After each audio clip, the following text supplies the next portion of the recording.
Let's set it up.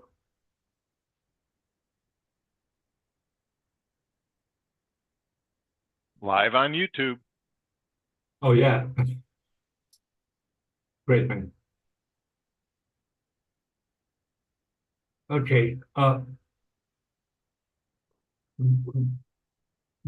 Here. Great. Hi. Welcome to How to Be a Humane Leader Without Losing Your Job. Explore the world of experience and guidance in humane leadership for today's fast-paced business world. Get ready to lead with heart, supercharge your career, and engage with us on all major streaming platforms, including YouTube. I'm Roberto Torres, a seasoned startup engineering leader, alongside with Chris Ollerkin, a Fortune 100 IT leader. Today, we will discuss what to do when a report is bullying other people at the workplace. Are you ready for this discussion, Chris? Absolutely, and I don't want you picking on me or bullying me. I wouldn't. I'm just a sweet guy who couldn't do that. But sometimes sweet guys that are being sweet to you as the leader are not so friendly to some of their coworkers. What have you experienced? Well, I've been bullied in the past before. Twice has happened to me, one by a report, and the other one by a manager. Let me talk to you about both briefly. At first, by a peer, uh, we were entering a bank. We were juniors, and this guy was so mean to me. Even he was verbally abusive. He didn't reach the point of being physically, but he was bullying me.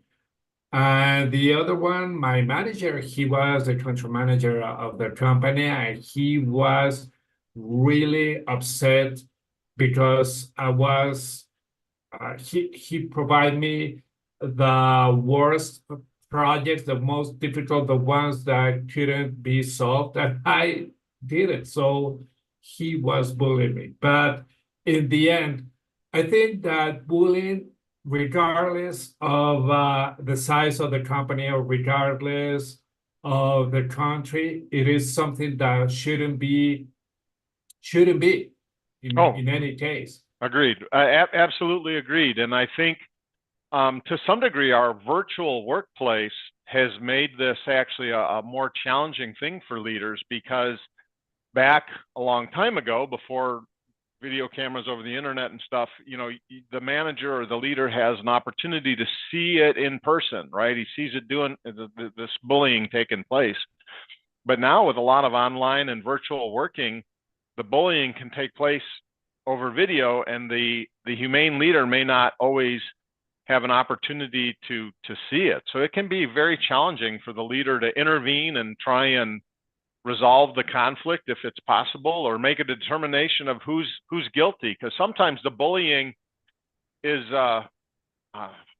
not physical fighting, right? But they're actually egging each other on, and it's both parties are guilty sometimes. Oh, yeah. And the thing is, we had to recognize all these, how to say, traits and gestures of the people who is being bullied. Because these people might be, let's say for an example, let's say that our top performer is being bullied by a peer. And we suddenly see a decrease in performance and productivity. We might think something that could be a personal problem, something like that, but we had to see the fine aspects of that change to see if what is going on, and try to communicate as much as possible to find out if someone is being bullied. That is the biggest challenge, because let me tell you, when you're being bullied, I don't know if you have been bullied in the past because you're a big guy, but if you have been bullied, there are some times in which you don't want to tell someone else because you're ashamed of this. Certainly, and there's not too many people in the workplace that would physically bully me, because you're right, I was significantly larger than most of my coworkers, but there certainly were some leaders that, for whatever reason, would bully me. Most of the time, I attributed it to some jealousy or some sense that I was going to over accomplish and take the limelight away from them. So most of the corporate bullying that I experienced was really around jealousy. And so really in those cases, the best advice I can give the person being bullied is to just try and minimize contact with that person, and do what you can to communicate to them that you're not there to try and take their job. Because I'll tell you, most of the time my sense was of some of the leaders that fortunately were never my boss, but people that were bullying me, they always were trying to put me down, I think, to try and make it less likely that I would succeed them or take their position. Oh yeah, and besides jealousy, I think that also is maybe it isn't discomfort, but I think is I don't like this person. And when bullies apply this, is usually to do a bullying action against you or against the one. So I think that we as humiliators, we had not to be aware of everything because we cannot be a ninja in every situation, but we had to be aware if within our team are the bully or the bullied. So we had to be really aware. Let me ask you. You have told me about the ones who are being bullied, but what about if one of our team members, one of our reports, are the one who is bullying other people? What do you do then? Well, initially, my big thing is always to try and understand both let's just suppose it's just two people involved, right? So it's not no other witnesses, nobody's seen it like in a team meeting or something, so that you could get a multiple perspectives on it. So let's just assume that it's just one individual bullying another individual. And I have had some situations like that, and you're kind of have some instinct on like, yeah, I think this is probably really happening. But you need to go into it as a humane leader with a very open mind to maybe this person just speaks very aggressively, because I have a tendency to be loud. I'm big. So some people might think that my loud passion for a topic or something is bullying, when it's not. It's that I'm excited about it and I just get loud. So you've got to go as a humane leader into listening to both parties individually, not together. You don't bring them both into your office. They start the conflict right in front of you. Talk to them individually and try and understand, is there something truly going on here? Whose story doesn't quite line up? Is there some suspicion in the description of one of the stories by the person who is doing the bullying? So then maybe, all right, if their story doesn't seem to hold water, the facts don't line up, then maybe they are truly bullying this person. Then try to get to the root cause. Is this person jealous? Are they intimidated that this new person that joined the team, they're bullying them because they don't want to lose their hierarchy? There's usually some underlying reasons. And while a humane leader is not a psychologist, we are negotiators, and we need to negotiate with what's going on, what are my options to manage this situation. And I will also try to insert myself into some of their projects a little bit, so I can get some of my own observations, because I always, before I really want to start disciplining somebody or getting into them at a performance review level, while I may get feedback from many, many different people, oh yeah, Steve's really a bully, and okay, so it's now 6 or 7 different people agree with that. I really would like to see some observations myself before I start to impact somebody's performance review or something that might go into their HR record. I really, really feel strongly that I got to try and see some of this behavior myself. Yeah, that thing is, and I'll give you an analogy. That is something like parents will do when they have two kids or more fighting or bullying. You had to see both situations, both people, to understand if there was a bully action or not. What I will do, it will be almost the same as you. I will try to see what is going on, but what I will do is to watch the reactions on a one-on-one of both people. Let's say that, for instance, uh, both people, the bully and the bullied, are the same, excuse me, not the same, are in my team. So I will go with the latter, and I will say, okay, you have been bullied. Uh, Allow me to understand what is going on. I will see his reaction, his face gesture. How does he watches? He sees, because when you, depending on where you put out your eyes, is either remembering or inventing, creating. Mm-hmm. So besides doing that, I will do the same with the other people, with the one who is supposed to be bullied. And from there, I can make a decision, because it could be either, I don't know, split these guys and won't be working because they cannot manage conflicts between them, or I don't know, envy or something like that. But I will tell the one who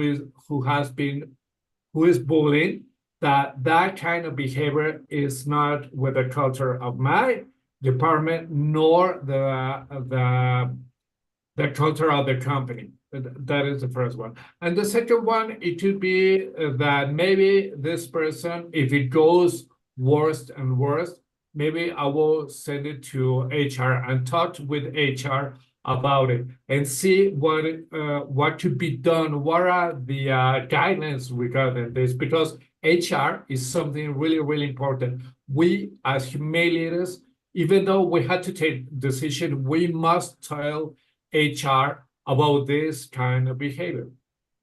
Yeah, absolutely. And obviously every country is a little bit different, and every company is a little bit different in terms of their policies and laws around this kind of thing. So a humane leader always needs to be very well versed in what the policies of the company are, what the legal responsibilities are in the country. And these days with global participants, something, let's say I'm in the United States, so there's certain rules I need to follow for the United States, but my employee might be, one might be in Germany and the other one might be in Spain. So you may have to brush up on some of your international aspects of what do I need to do in a bullying situation like that, because there might be some country specific things that you need to deal with. In my experience, though, I've been fortunate enough that none of the bullying ever escalated to physical violence. Did have somebody kick a chair and throw a stapler. Fortunately, didn't throw the stapler at me, just threw it against the wall in anger. But I think what I've found over the 30, almost 40 years of leadership is that really a lot of that bullying things is there's some other underlying issue, fear of losing their job, the new team member is going to push them out, that kind of thing. More often than not, and again, we're not counselors, we're not psychologists. I don't want humane leaders to think that they are that, but it's kind of like parenting, like you said. You got to observe what's the motivation. Is the person who's being bullied potentially could actually be the guilty party, because maybe they're egging them on. Hey, Roberto, what are you doing, old man? Come on, old man. Why haven't you figured that out yet, old man? And now all of a sudden you lose your temper and yell at them. You're the bully? Really? The new person coming in was bullying you about age. So again, it is sometimes humane leadership is kind of like parenting. Hopefully most of the time it's not. but I always want to try and give both parties as much benefit of the doubt as possible till I really understand what's going on so that I can correct hopefully one person's behavior. But there are cases where you need to correct two people's behavior because somebody who's getting bullied is actually instigating it by doing something that in your country may be illegal. Ageism, right? Age discrimination. You're calling them out based on an age factor for something. That's not acceptable behavior. Oh yeah. And let me tell you about Mexico. Here in Mexico, I think it was maybe like 5 years ago, there was a new law was created. The law was NOM 035, in which if you feel that you're being bullied by someone in the company, regardless of the position, it is a report, a peer, a manager, the owner of the company, it doesn't matter. You should go to the courthouse and say you had to add a lot of forms to this, but you should say I'm being bullied, and this law will go directly to the company and say this person is being bullied, and it is something that has taken maybe not its toll against bullies, but has changed a lot of guidelines regarding culture within the companies. Yeah, certainly, absolutely. I have known about a couple of cases in which the companies have changed. Let me tell you one of those without telling the company. It was a mid-sized company for Mexico terms, and the owner was a woman, in which promoted that the sales director, which bring a lot of money to the company, was harassing sexually to other women, and it's kind of absurd because the owner, it is a woman, and this guy was harassing other people. So one of these ladies went to the courthouse, created all these forms of the NOM 035, and suddenly this company had really big problems because first, the government put on several penalties to this company, and several customers say, I don't want to have a provider who is doing this. So they begin losing customers, and they fire this guy. But they changed this. And I know it is for Mexico and many countries, many companies around the world, it's a big challenge to overcome. But bullying has to stop because we as humane leaders cannot and wouldn't want this to happen to anyone. Agreed. And I think that I'm going to take a little counterpoint just to stir things up a little bit. I do also think that we need to be stronger personalities. As humane leaders, we can set the example. If, let's say, we're being bullied, stand up to it, right? Call it out, be public about it, and show that the person being bullied can fight back and counteract it on their own if you have the interpersonal strength. Now, I don't want to get into the sexual harassment things because those are actually, I consider pretty dangerous, but just the verbal bullying, hey, you're stupid, hey, you're slow, hey, you're old. Stand up, call it out. Hey, don't say that to me. I don't appreciate that. And you're not going to do it to me. I'm not leaving this workplace. And so I am a little concerned that I see people becoming soft, and I need my humane leader to be my parent and police the playground at school. I don't want to have a culture like that because that's a bit of weakness in my opinion. So a lot of people may not agree with that. That's okay. I'm old school. I'm an older guy. I'm quite a bit older than you. I'm in my 60s. So, I know that might be a little outdated, but I do think that people do need to try and handle some things on their own, and you don't immediately escalate to the humane leader. Oh yeah, and I think it doesn't. The bullying stuff, it doesn't apply to an age because bullying has been since humanity has been around this world. Yep. So, and it will be going on. What I think is, as human leaders, we have to talk to our team when the problem arises, but I think that it should be a strong resource to tell them, hey, in this structure of this department, we don't allow bullying. If you're Absolutely. being bullied by someone within this team or another team, please talk to me. Hey, Roberto, are we required to have a one-on-one, or during our one-on-one, I will see that this will stop. And because you're valuable, you don't have to face this, because bullying, it doesn't go related to age. It doesn't go specifically to when you were in school, at school. It could be anywhere within your time. So it has to be something that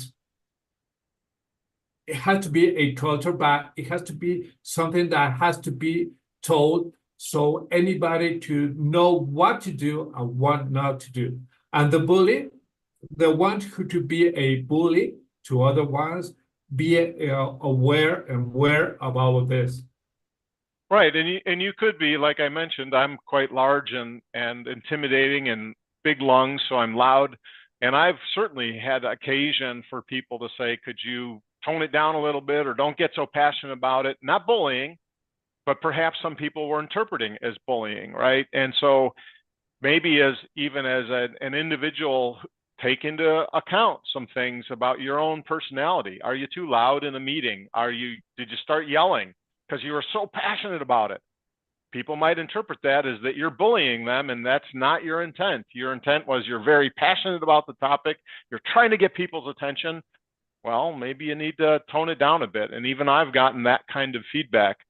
I don't think, though, I've ever been accused of being a bully at work. But again, as the humane leader, we look at all sides of the situation, and maybe the person being accused of being a bully is also very passionate. So the guilty need to be dealt with. The guilty need to have their behaviors corrected. The accused, though, still needs his day in court, so to speak, to explain their behaviors. And sometimes some of those behaviors can be passion. Yeah, indeed. And one thing is to, you mentioned passion. You have to separate passion from what is really bullying. And for that, you require guidelines. And for that, you require to work with HR regarding, okay, let's say, we haven't faced bullying situations right now, but what if we face it? How do we approach it? So basically, they will give you some basic guidelines. We will take these basic guidelines, maybe add something, going back and forward with them, and then you will tell the team, if let's say that bullying won't happen, great. But if it happens, you know what to do. You have to proactively be aware of this and act upon this, because when it happens, it is like a bunch of hands running. Nobody knows what to do, but we had to avoid that. So since this is a case that we have seen too much, if someone is being bullied, regardless of the position, it could be the humane leader or not, you have to talk with someone who is of a great confidence to you. And with that, if maybe you could reach your humane leader and talk about this.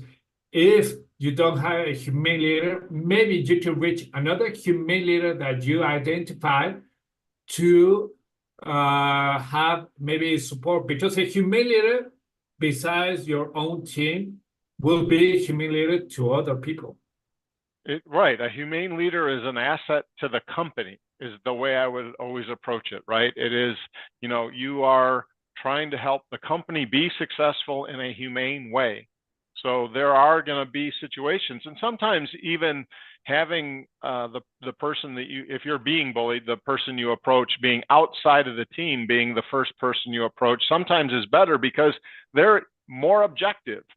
They don't have, they're not as close to the situation. They can objectively listen to what you're raising, what happened, and so on, and give that person some guidance on what steps they should take next, whether that's standing up to the bully a little bit stronger, whether that's going directly then to their manager and bringing HR into the situation. The degree of bullying, no bullying is acceptable, but is it really bullying is my concern, because there's been an awful lot of talk about bullying being bad, and I think sometimes there's also some false accusations, and you don't wish to damage somebody's career with a false accusation. So bullying is a very hot topic, and it's not acceptable in the workplace. But false accusations of bullying are even more critical to be analyzed and ensure that we don't ruin someone's career when they weren't actually bullying anybody. Yeah, that's why guidelines are so important. So you could identify, is this a bullying behavior or not? If it is, go ahead. If it isn't, still talk to your humane leader. That's why we are here. Exactly. Indeed. Okay. So with this, I think we should do the wrap up. And for everybody who's listening right now, this is our first YouTube Live. We will tell you what is going on. It will be every Thursday at 8:05 Central Time. We welcome you to join us on your YouTube Live. Yeah, 10 a.m. Eastern. Oh, yeah. Daylight savings time. I forgot that. Thank you. No worries, it's live. Yeah. Oh, okay. Okay, great. Okay. See you later. So, bye-bye.